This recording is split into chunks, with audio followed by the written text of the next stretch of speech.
Controlling parents का आज तक सबसे एक्सट्रीम केस कौन सा है आपके पास? अच्छा, मैं शहर वगैरह हज़फ करूँगा फॉर प्राइवेसी बेसिस, ठीक है। एक बच्चे का एक केस है जिसमें वो बच्चा बड़ा मशहूर केस था कि उस बच्चे ने अपनी माँ को मारा, ठीक है। मुझे जब फ़ोन किया, मेरे एक स्टूडेंट है मेरे, उन्होंने मुझे फ़ोन किया उस इलाके से कि सर ये केस है एक, और ये बच्चा अपनी माँ को अक्सर मारता है, ठीक है, तो इससे ज़रा आपको सेशन कराना है। उस बच्चे ने से जब मैंने बैठा, मैं पता चला, अब वो बच्चा था कोई तकरीबन 13-14 साल का, ठीक है, शायद 15 का होगा, मतलब इसी रेंज में था, बिलो द। वो बच्चे के ऊपर एक तो बाप की तरफ से बहुत ज़्यादा रिस्ट्रिक्शंस थी, ठीक है, माँ उन रिस्ट्रिक्शनों की इम्प्लीमेंटर थी, ठीक। अच्छा, फिर उसको फ्री हैंड था मोबाइल पे गेमें खेलने का। वहाँ पर उस पर कोई रिस्ट्रिक्शन नहीं लगती थी, क्योंकि माँ बाप पढ़े लिखे इतने नहीं थे, वो समझते थे हमारा बच्चा बैठ के पढ़ रहा है, कंप्यूटर पढ़ रहा है, ठीक होगी बात। अब जब आप एक्स्ट्रा कंट्रोल्स डालते हैं, आप अपना लेवल एलिवेट नहीं करते हैं, ठीक है, और आपने एक्स्ट्रा कंट्रोल्स डाले हैं जिनको आप डंडे से इम्प्लीमेंट करवाना चाहते हैं, तो फिर उस गेम ने, और ये मैं आपको वो बता रहा हूँ जो उसके मुहर्रिकात which led him to that, उस गेम खेलने की वजह से, पबजी वैसे और ब्लू वेल, ये 2 गेम्स ऐसी हैं जिससे दुश्मनी हो ना, जिस उसके बच्चे को इन गेमों पे लगा दो, ये एक्चुअली आपके माइंड को, अब तो ये साबित हो चुका है, ये माइंड को फिज़िकल मफलूज करती हैं, ठीक है। अच्छा, आहिस्ता आहिस्ता अब उस बच्चे के पास आउटलेट क्या था, इतनी किसी दोस्त की तरफ नहीं जाना, किसी कज़न की तरफ नहीं जाना, किसी को घर बुलाना नहीं है, ठीक है, जब भी जाना है तो माँ बाप के साथ जाना है, अकेले नहीं जा सकते, कहीं तुम गलत कामों में ना पड़ जाओ, कहीं तुम्हारे साथ कोई गलत ना कर दे। ओ यार, ठीक है, बेहतर है दिल के साथ रहे पास बान अकल, लेकिन कभी कभी इसे तन्हा भी छोड़ दे, ठीक। इतनी इस पर रिस्ट्रिक्शंस थी कि इवेंचुअली उसने उस गेम के अंदर जब गया, गेम के अंदर जाते जाते उसके, मैंने कहा ज़हनी मफलूज करती है, so he reach to a point every time his mother would take the mobile from him, he would hit his mother, और वो कहता मुझे पता ही नहीं चलता कि मैंने माँ को मारा है, क्योंकि गेम में भी तो वो सब कुछ कर रहा है ना, मार रहा है, वायलेंस कर रहा है, गेम में एग्जैक्टली वो वायलेंस कर रहा है, ठीक है। सो बात ये है कि आपको, अगेन मैं वही बाबा कहूँगा, हम एक्सट्रीमिस्ट कौम है ना, हमारे में दरमियान नहीं। हालांकि कुरान हमें क्या कह रहा है, तुम उम्मत वस्ता हो, हम दोनों एक्सट्रीम्स लेते हैं सवाए वस्ता के, कि आपने अगर उसको कंट्रोल करना, बच्चे को ना थोड़ा सांस लेने का मौका दें, ताकि वो अपनी एनर्जी कभी किसी दोस्त के साथ भी वेंट आउट करके आ जाए। अगर छोटी मोटी बच्चों की आपस में अनबन हो भी गई है ना, तो यार चुप करने लेट इट गो, वो आपस में निबेड़ लेंगे। हमारे पेरेंट्स आ जाते हैं गोलियां निकाल के, बंदूकें, तुम्हारे बेटे ने मेरे बेटे को मारा, भाई वो भी तो छोटा सा बच्चा है, वो एग्जैक्टली उसकी क्या ही समझ है, ठीक है। तो वो मैं ये कहता हूँ कि वहाँ पर आप उनको, जो उनके ऊपर एहसान कर रहे हैं ना उनकी प्रोटेक्शन का, वहाँ एहसान मत करें, उनको ट्रिक्स ऑफ सर्वाइवल सिखाएं, उनके लिए सपोर्टिव खड़े रहें, बट यार let them learn how to resolve conflicts.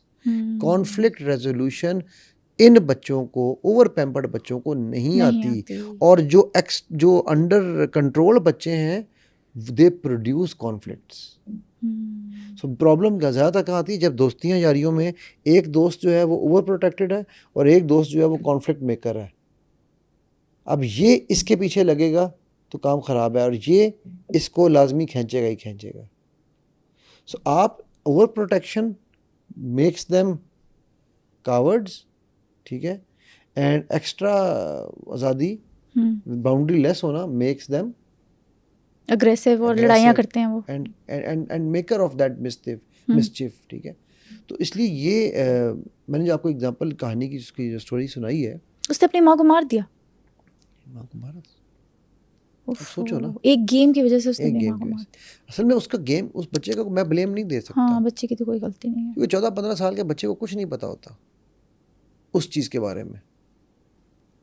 आप एज पेरेंट, ये आपका फ़र्ज़ था ना कि आप उसको देखते कि यार वो हम, क्योंकि देखो एक बात है ना, मैं अभी आकर आपका गला दबाना शुरू कर दूं, जब आपका सांस घुटने लगेगा तो आप क्या एहतराम, मेरे एहतराम में बैठी रहोगी? कभी नहीं। फिर तो आपके, मैं भी डिफेंस के लिए कुछ करूंगी, जो भी चीज़ हाथ में आएगी आप उठा के, चाहे चाकू ही मुझे मार दो, करेक्ट। तो उस बच्चे को जब आपने इतना कंट्रोल कर लिया हुआ था कि भाई वो किसी से नहीं मेल मिलाप कर सकता। मैं एक और आपको एक छोटी सी एग्जांपल देके बताता हूँ। मेरा एक दोस्त है, वो he is known as one of the world's best hypnotists, ठीक है। अच्छा। He is for 58 years old now. तो वो बल्कि मुझे इंटरेस्टिंग स्टोरी उसकी, ओपरा विनफ्री ने उसके ऊपर पूरा शो किया हुआ है, ठीक है। अच्छा। तो वो मुझे कहने लगा, कहता है कि Ali, I was a couch potato up until 44, ठीक है। काउच पोटैटो कहते हैं कि आया, खाया, बैठ गया, हालांकि he is a very smart man, ठीक है। और वो कहता है आई वेट, अब किलोज के हिसाब से अगर मैं देखूँ तो उसकी हाइट है तकरीबन 5 फीट 5 इंचेस और उसका वेट था तकरीबन कोई 170-80 किलो। सो आप इमेजिन कर लो, एक फुटबॉल घूम रहा है, ठीक। अब वो कहता है कि ये मुझे शुरू कहाँ से, बिंज ईटिंग, इसे हम कहते हैं बिंज ईटिंग। बिंज ईटिंग होता है बस हर वक्त कुछ ना कुछ खाते रहो, ठीक है, जो मिला। कहते हैं ये मैंने, जब खुद भी साइकोलॉजिस्ट है, कि जब मैंने अपनी ज़िंदगी को एनालाइज किया तो मुझे पता चला जिसकी वजह से फिर आई ट्रांसफॉर्म माई सेल्फ। एक साल में ही became from 180 kgs, he came down to 90 kgs, ठीक है। और उस एक साल में उसने, कहता है हुआ क्या, मैं बैठा हुआ इसी तरह, मुझे बचपन से याद है, मेरी माँ मुझे कहती होती थी कि तूने काउच मेरे लिए रखा हुआ था एक छोटा सा, तो उस काउच पे तूने बैठना है, खाना भी मुझे वहाँ मिलना है, पीना भी मुझे वहाँ मिलना है, मैं अगर बाहर खेलने जा रहा हूँ तो माँ ने साथ साथ फिरना है, तेरे दोस्त कौन है। वो पैरानोया थी ना माँ एक। तो कहता है कि वो ऐसा मेरे लिए पैरानोया था कि फिर जब मैं तंग आ गया, मैंने कहा मैं बाहर जाता ही नहीं। So I made no friends for 40 years of my life, ठीक है। Because all I had was, my best friend was TV, eating and my couch. जिस दिन, कहता है मुझे, खुद शादीशुदा था, 2 बच्चे थे उसके उस वक्त, अच्छा। जबकि मैं किस्सा सुना रहा हूँ, ठीक है। तो कहता है जब the day I realize when my children came and told me, father you are a couch potato, कहता that was my eye opener, so you need to get up, we are becoming like you. तो ये तो उन अमरीकी बच्चे थे ना, वो, उनमें हिम्मत थी कहने की। हमारा बच्चा आगे कहे ना, father you are couch potato, फिर जितना वायलेंस होगा हम भी फिर देखेंगे। तो सारे चॉपिंग चॉपिंग शेफ बन जाएंगे सारे।